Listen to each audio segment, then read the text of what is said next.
What's up, everybody? Welcome to Heresy Financial. My name is Joseph Brown, and today I'm going to offer you the definitive guide to life insurance. This video is the only video that you will ever need to reference when determining your life insurance needs. Because with variable, universal, whole, term, variable, universal, and the list goes on, there are almost endless concoctions out there of investments mixed with insurance, and they basically have made up their own dictionary of terms that make it confusing, if not impossible, for most people to understand fully what these plans are all about. So in today's video, we are going to cover the only one type of life insurance that you should ever get, and the only one type of situation that you should be in your life to have life insurance. Let's dive in. If you don't want to watch the entire video for all the details and the reasons why, it can be summed up with this one punchline. Life insurance is for one purpose and one purpose only: income replacement for dependent care.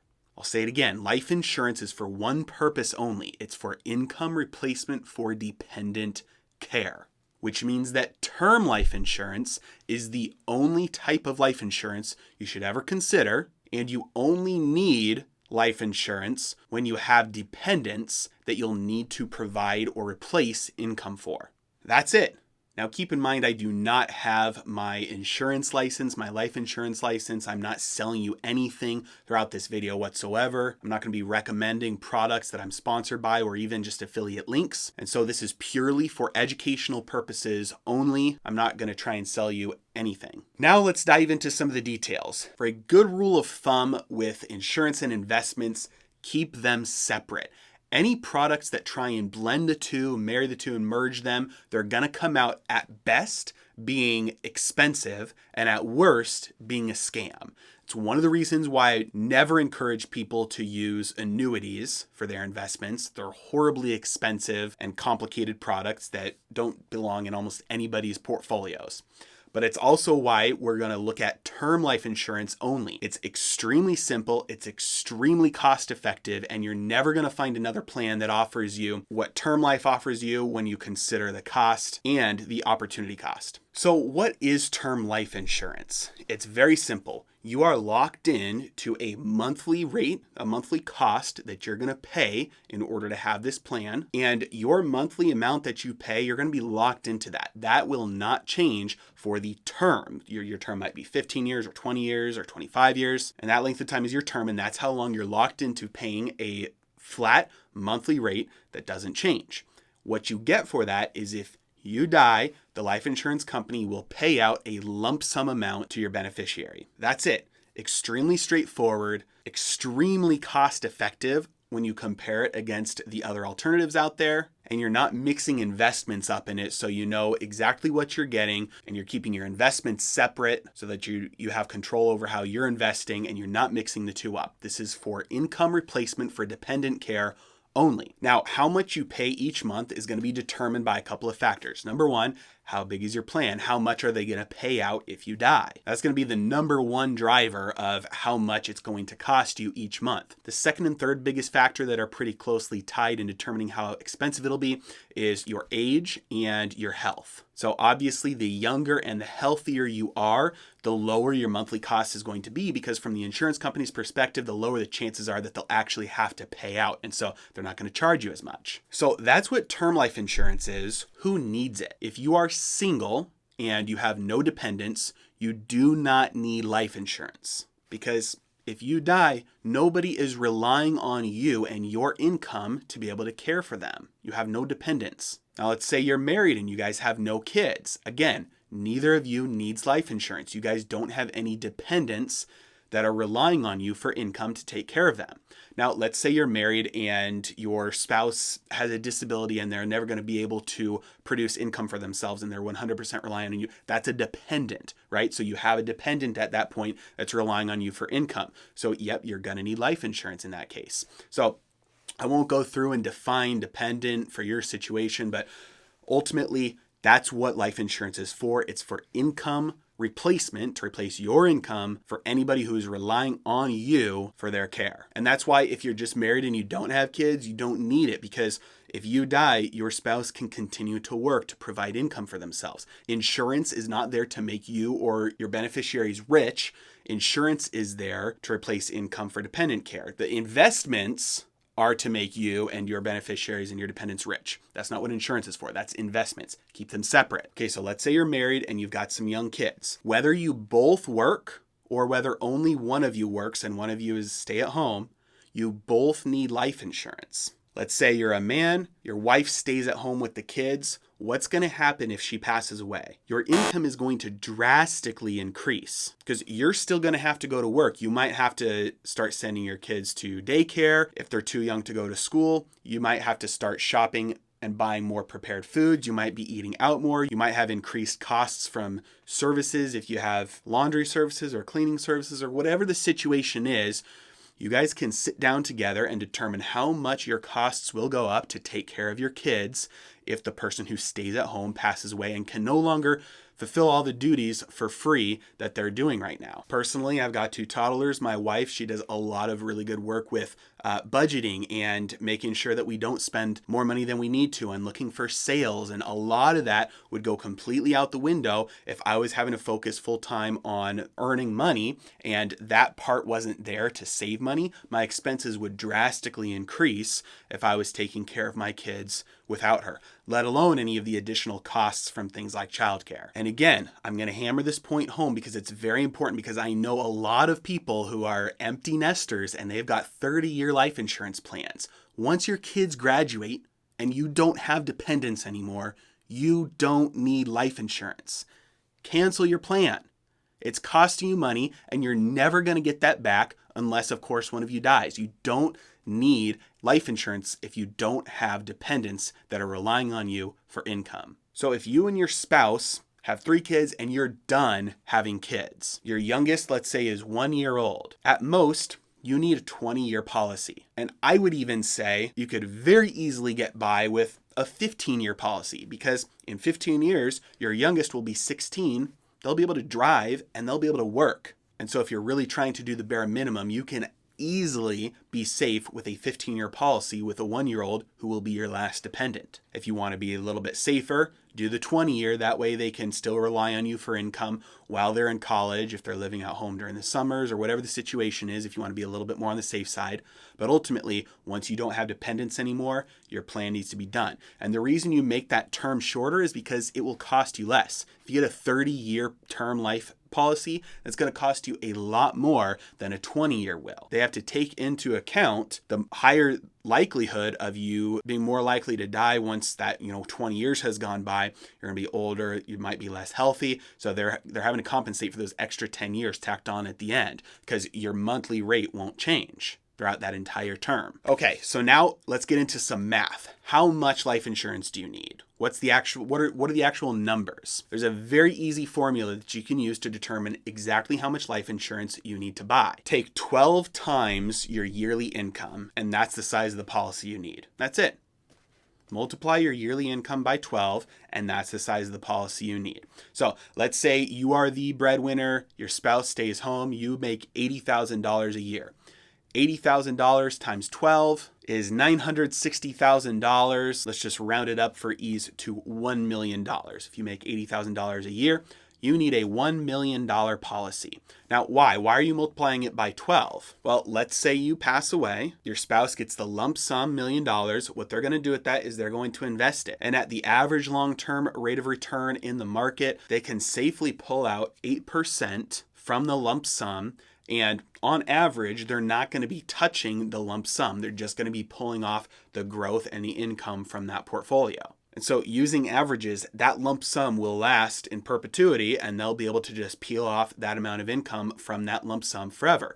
Now, obviously, the market goes up and down. There are recessions, there are crashes. So some years you're going to be pulling out a principal, not just growth. Some years you're only going to be pulling out a small amount of the growth. And so in practice, it probably won't last absolutely forever, but there's enough of a lump sum there. And the fact that you're multiplying your income by 12 and only peeling off 8% each year instead of pulling off 12% or 10%, that there's enough of a buffer zone in there that there's very little chance you won't have enough to peel off what you need each year for just to pay for your expenses while the dependents are still relying on your care. So take your yearly income, multiply it by 12, and then if you pass away, that whole entire lump sum gets invested, and then 8% gets peeled off every year, and you're going to be arriving just about at your income. And don't worry, that lump sum payout is not going to be taxable, and so you'll be able to invest that entire lump sum, and you'll have the interest and the growth and the income from that overall lump sum portfolio. You're not going to have to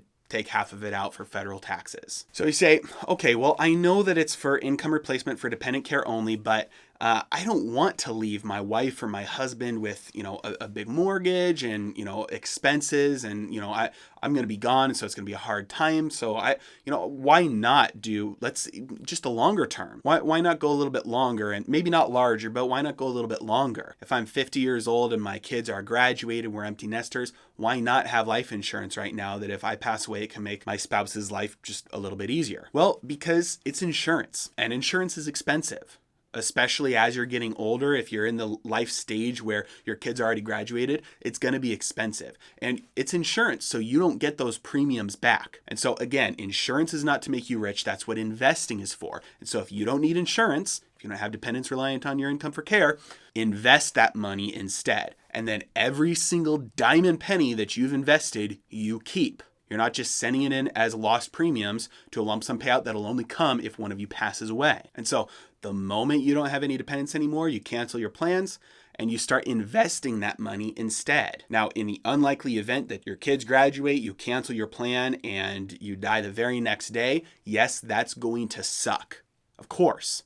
But in all likelihood, you're going to have a long time where you can invest and you're not having your premiums raised on you every time that term resets, and you're not just losing those premiums, and you're not relying on one of you to die for you to be able to access that money. You're investing that, you have control over it, and you have access to it. That's there to make you rich. The insurance is there to protect your dependents. And it's worth repeating, none of the other types of life insurance out there do it as effectively as term life and then keeping investments separate. They're all going to be way more expensive. They're all going to be way more complex. They're all going to mix the things together. They're going to change up how it's paid out. They're going to change up what the actual benefits are. And so you don't want to mess with that. It's going to be complicated. It's going to be expensive. You're never going to do as well with one of those complicated plans as you will by using term life insurance and keeping your investments separate. If a whole life insurance policy, let's say, costs you $250 a month, and a term life insurance policy, let's say, will cost you $100 a month, you're going to do far better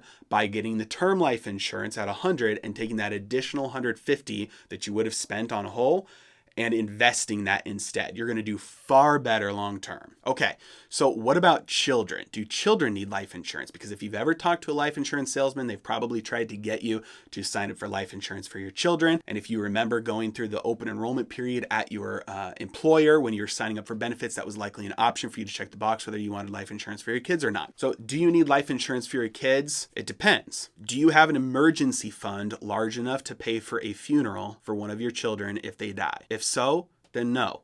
You do not need life insurance for your children. You have a large emergency savings account. You've insured yourself. You don't need to be sending premiums, even if they're pretty small, to a life insurance company that you're never going to see. Use your emergency savings for that. If you don't have a large enough emergency savings account to cover funeral expenses, which can be $10,000, $15,000, $20,000, then yeah, you can get a policy for your children just to cover funeral expenses while you are buffering up and building up that emergency savings account. Now, try and keep emotion to the side from this because I know this is a very sensitive topic. Nobody likes talking about death, especially about loved ones, and more than anything about kids. But that is more of a reason to plan for things like this, because the last thing you want if you have to face the death of a child is to be plunged into financial distress at the exact same time. That will only compound matters and make things more difficult to deal with. So yes, you want to be prepared. Rely on your emergency savings account if you have it. If you don't, have the plan in place while you build your emergency fund.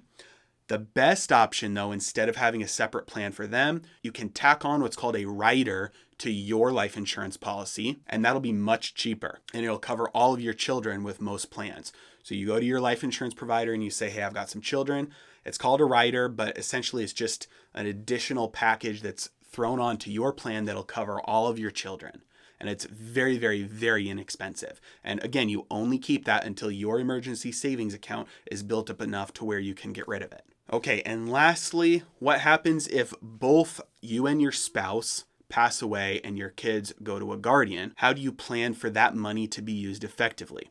The best way to do this is through a trust. And obviously, I'm not an attorney, so this isn't legal advice. Again, this is for educational purposes only. But the best way to do this is through a trust, because the trust is like a will. It's just a lot more complex and it details things a lot more than a will can. In the eyes of the law, a trust is basically a living entity that gets to determine what happens to your estate. It replaces you in controlling what happens to your belongings and your assets. And so you can have the trust detail what happens to that money and how it's to be spent and what ages your kids will start getting some of the money at. And you can appoint people to be in charge of actually using those funds and using that money for the benefit of your kids. You want them to have access to at least some of those funds to help with the costs of raising your kids, especially if you have a lot of kids. So the best way to deal with this is through a trust.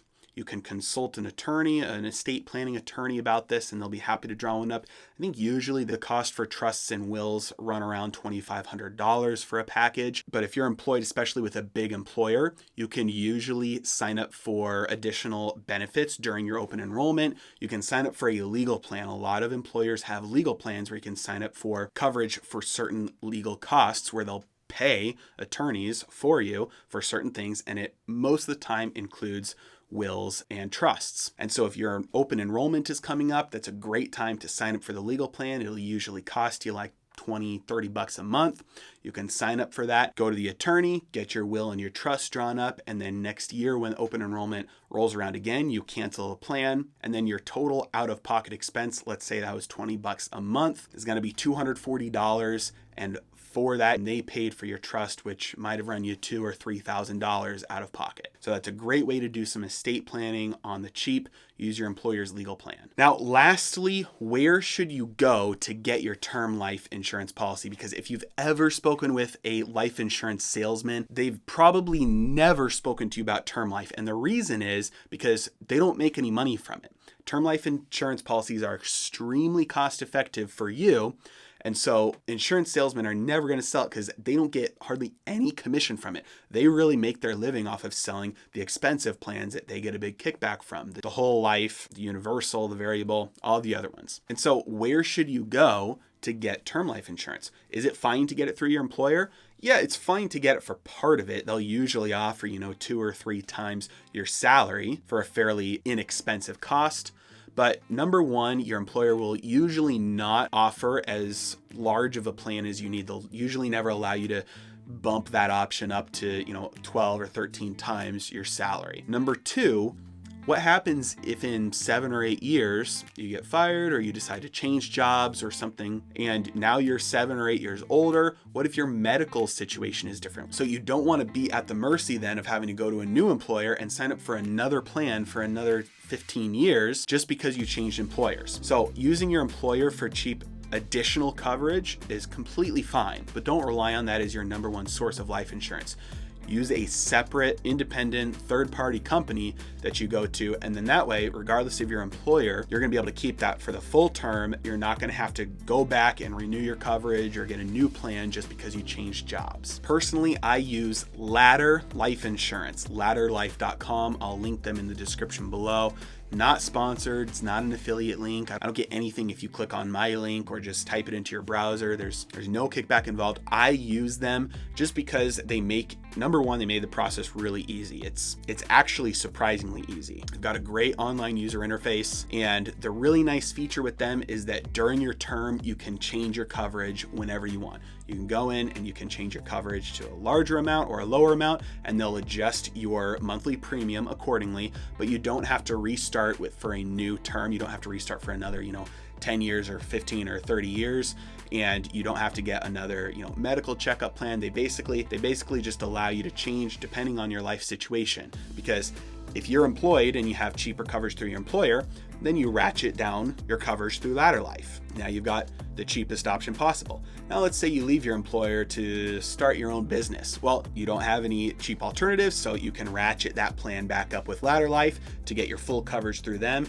And then let's say you go back to, the workforce, corporate job, you get a cheaper option through your employer, then you take that back down. You can do that within your plan whenever you want. They don't have to restart your plan. So they got that really nice feature built into it. So I like ladder life, but honestly, use whoever you want. Shop around, get a cheap option. And remember, life insurance is for income replacement for dependent care only.